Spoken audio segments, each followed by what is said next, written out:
Estimados amigos, les invito a que nos acompañen en la cobertura especial que hemos hecho del primer coloquio internacional de Derecho y Sostenibilidad en el Turismo aquí en el Hyatt Centric Montevideo. Ha sido un evento espectacular y no es un término exagerado el que estoy utilizando. Necesitamos muchísimo de este tipo de encuentros y afortunadamente la Dirección General del Ministerio a cargo de Ignacio Curvelo, del doctor Ignacio Curvelo, lo ha visto ya desde hace un tiempo, nosotros lo hemos destacado varias veces. La actuación que ha tenido este sector del organismo rector del turismo del Uruguay ha trascendido fronteras y conjuntamente con el doctor Julio Facal han estado presentes en todo lo relacionado a lo que es el derecho del turismo con respecto a la Organización Mundial del Turismo y todo lo que abarca. La venida de expositores de distintas partes del mundo, todos muy prestigiosos, le ha dado un carácter y un brillo, como dije hace unos instantes, espectacular. Les recomiendo que lo vean. Damos la cálida bienvenida al primer coloquio internacional de Derecho y Sostenibilidad en el Turismo, organizado por el Ministerio de Turismo del Uruguay, con el apoyo de la Organización Mundial de Turismo e IFTA, International Forum of Travel and Tourism Advocates. Vamos a dar comienzo a este evento internacional agradeciendo la presencia del señor Ministro de Turismo Tabaré Viera, el Director General del Ministerio de Turismo y coordinador del coloquio, doctor Ignacio Curvelo. A su vez, saludamos especialmente al doctor Julio Facal, coordinador académico del coloquio, y a todos los expositores nacionales e internacionales, así como los moderadores que estarán participando en los paneles en el día de hoy. Además, en esta oportunidad nos honra contar con la presencia de la asesora legal de la Organización Mundial de Turismo, la señora Alicia Gómez, Jacqueline Tanti, presidenta de IFTA, y todos los miembros del International Forum of Travel and Tourism Advocates. Les damos a todos ellos una cálida bienvenida al Uruguay. Será un gusto escucharlos en estas dos jornadas que tenemos por delante, en los paneles de discusión del coloquio. Y por último, agradecemos también la presencia de representantes de las universidades nacionales e internacionales, de la prensa que hoy nos acompañan. Este coloquio nace de la inquietud del sector turístico de abordar y continuar ahondando en temáticas expuestas en el Código Internacional de Protección para los Turistas, lanzado por la OMT en el año 2021, luego de la pandemia, donde Uruguay fue uno de los primeros países en adherirse. Es un verdadero honor estar hoy aquí junto al Ministro de Turismo, Tabaré Viera, en este acto de apertura, en este acto inaugural del primer coloquio de Derecho de Turismo y Sostenibilidad. Y yo lo primero que quiero es agradecer al Ministro Tabaré Viera por su apoyo incondicional desde el primer momento de su gestión a todas las actividades e iniciativas que tienen relación con el derecho y el turismo, reconociendo de esa forma la importancia que el derecho tiene como un instrumento válido y eficaz para un turismo más seguro y de mejor calidad. Este coloquio y esta actividad es gracias a él. Organizar un coloquio siempre es un desafío, un lindo desafío, pero un desafío al fin, implica una cantidad de aspectos organizativos, de elección de fecha, de lugar, de la coordinación con los expositores internacionales que muchas veces, y como es este caso, vienen de muy lejos. La elección de la temática, una temática que no solo resulte atractiva al público al cual está dirigida, sino que genere debate, que ponga arriba de la mesa los temas que el turismo necesita escuchar y que además cree valor para el derecho y para el turismo. Hemos venido trabajando junto a mi colega y amigo, el doctor Facal y el doctor Javier Melgoza de la Universidad de Salamanca durante meses en la organización de este coloquio que hemos denominado de Derecho y de Sostenibilidad. de derecho. El término derecho proviene del latín directum, que significa caminar por el buen camino, ir por el sendero de la ley. Esa regla de conducta, ese comportamiento humano que nos debe guiar a todos y que tiene como finalidad y como objetivo garantizar a todos los miembros de la comunidad la certeza, la igualdad, la justicia y la libertad. Estar en la apertura de este importante coloquio, de esta iniciativa que aprovecho para felicitar a quienes realmente la tuvieron, que fue justamente nuestro director general del Ministerio, el doctor Ignacio Curvelo, conjuntamente con nuestro asesor y amigo, el doctor Facal, también Eduardo Sanguinetti, que estuvieron trabajando en varios temas que tienen que ver con el derecho y el turismo. Y sin lugar a dudas que el derecho, rige en todas las actividades del mundo y de un país y de los seres humanos. Debe ser el centro y de hecho hoy me siento tranquilo porque estoy con muchos abogados, o no.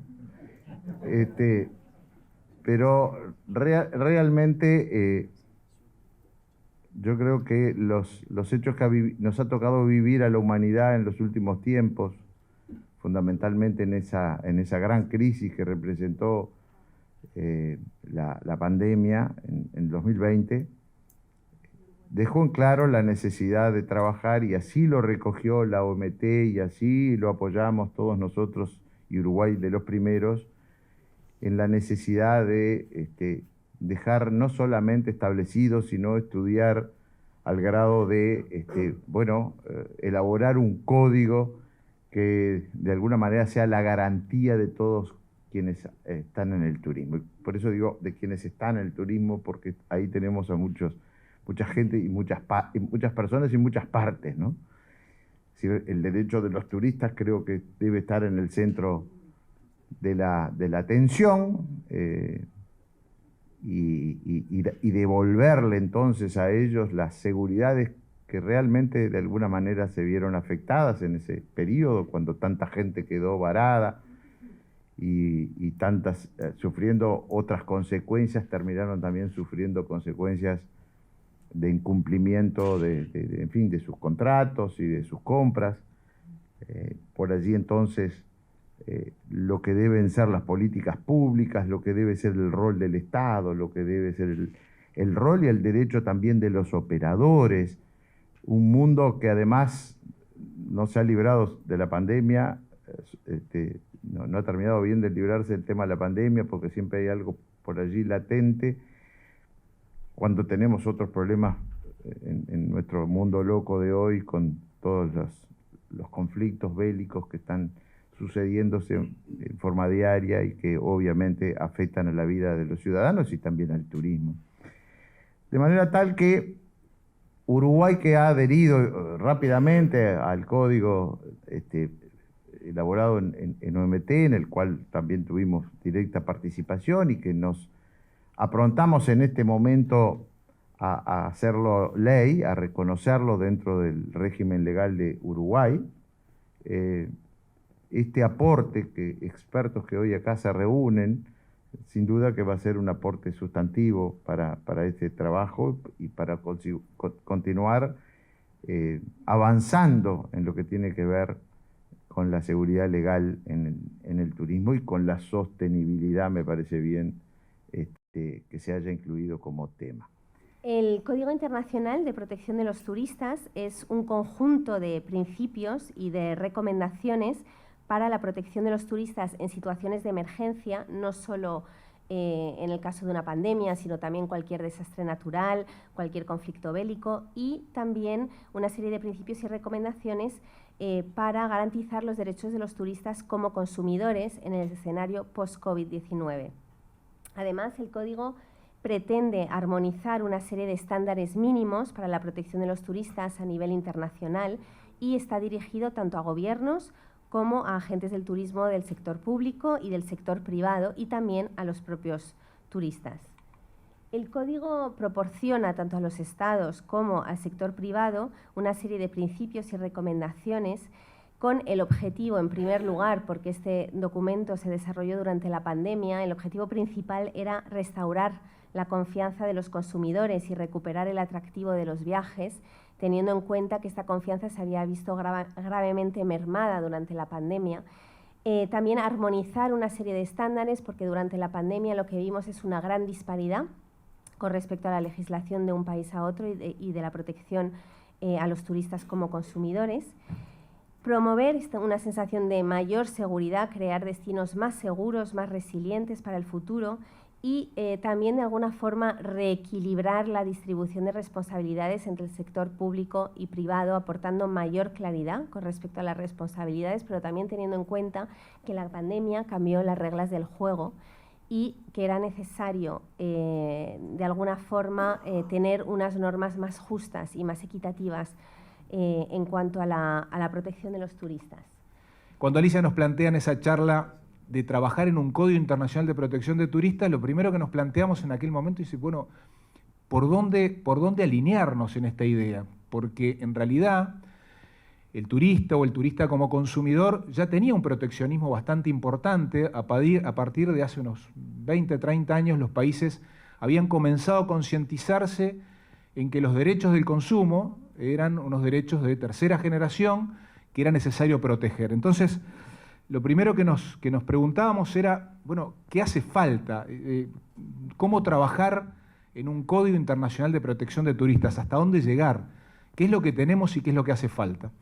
Y cuando nosotros analizábamos esto, veíamos que casi todas las legislaciones del mundo que regulaban las relaciones de consumo, y aquí Argentina y Brasil, respecto de los países del Mercosur, nos llevaban la delantera porque hacía 10 años que ya tenían normas de protección de consumo muy fuertes. Brasil con un código de defensa del consumidor muy importante, Argentina con una ley muy dura.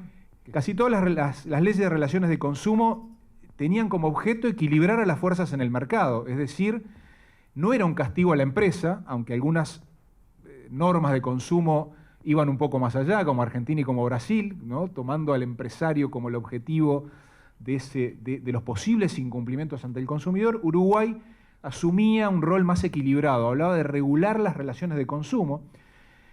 Y acá, tengo que decirlo, los efectos para la empresa, había mucho temor, y a tantos años de las regulaciones de las relaciones de consumo, el mercado realmente sufría un equilibrio, pero quedaban muchas cosas por hacer.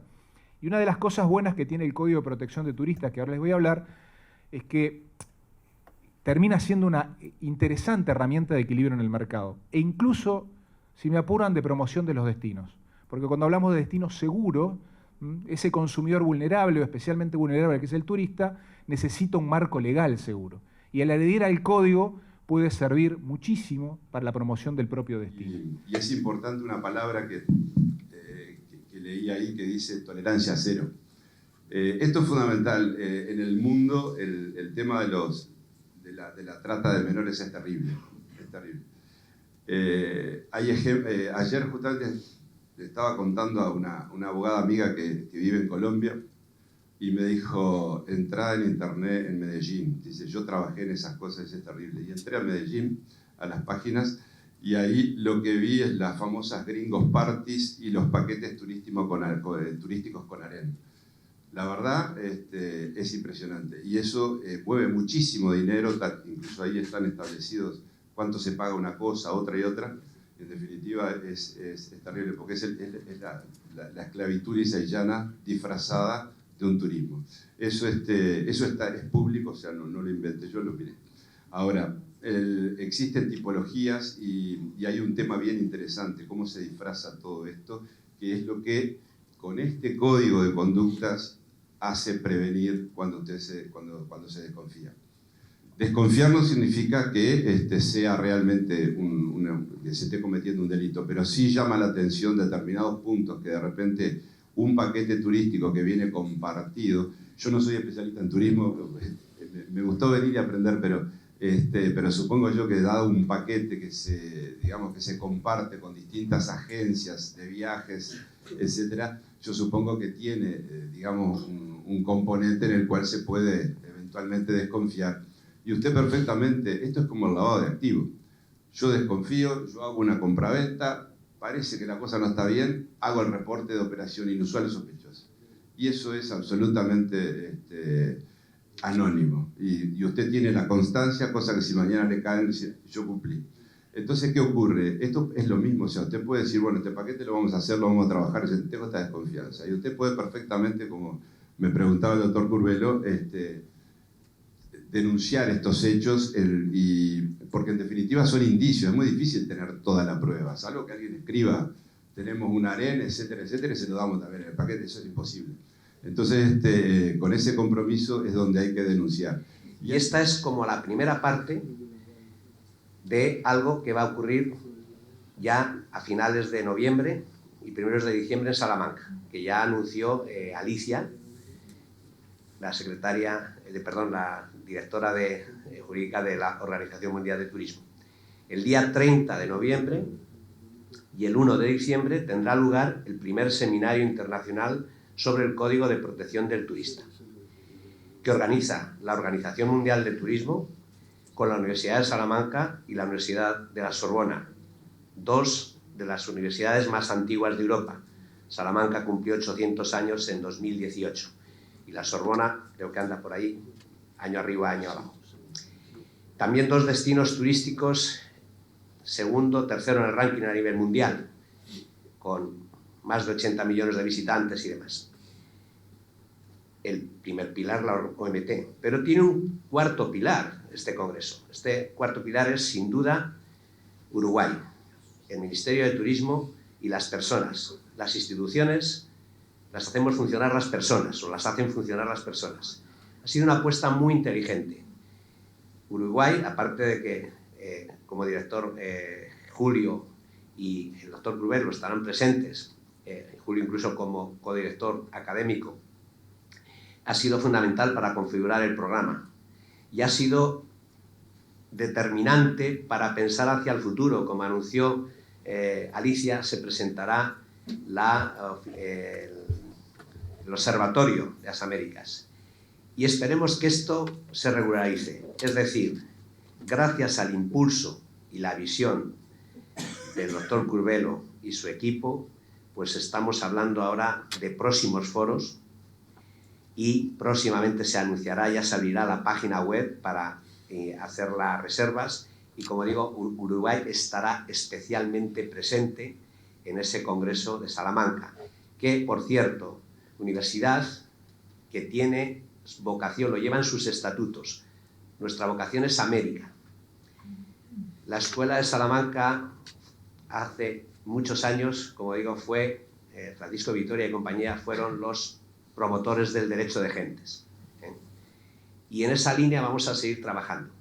Lo llevamos en los estatutos. También primera universidad que incorporó los estudios de turismo a la universidad. Pero hay que venir a Uruguay y ver cómo se imparte derecho del turismo en las facultades de derecho, cosa que no ocurre en España. Por eso, un recuerdo muy bonito que me llevo de esta experiencia es, parece ser quien nos han dicho quién era el ideólogo, pues hace poquito, por eso felicito, que mis compañeras, además personas a las que tengo mucho afecto y mucha admiración profesional, Patricia y Pilar Juana, hayan impartido clase en la facultad de Derecho. Sin duda, un ejemplo más de la apuesta y demás. Están todos invitados a Salamanca, haremos un gran congreso y será el comienzo de muchas colaboraciones que, como digo, capitaneado por un equipo de personas, un equipo de países en el que está Uruguay. Por eso, muchas gracias, doctor Curvelo, muchas gracias a todo su equipo de colaboradores, de verdad. Y Julio, muchas gracias por... Llevamos años trabajando, llevamos muchos años, y hacía tiempo que no estaba en un congreso tan interesante como este, con tanto rigor, con tanto nivel de todos los participantes. En ningún momento, mira que hemos tenido actividad intensa, viajes, algo de catarro y tal, en ningún momento ha entrado el sueño. O sea, muchas gracias.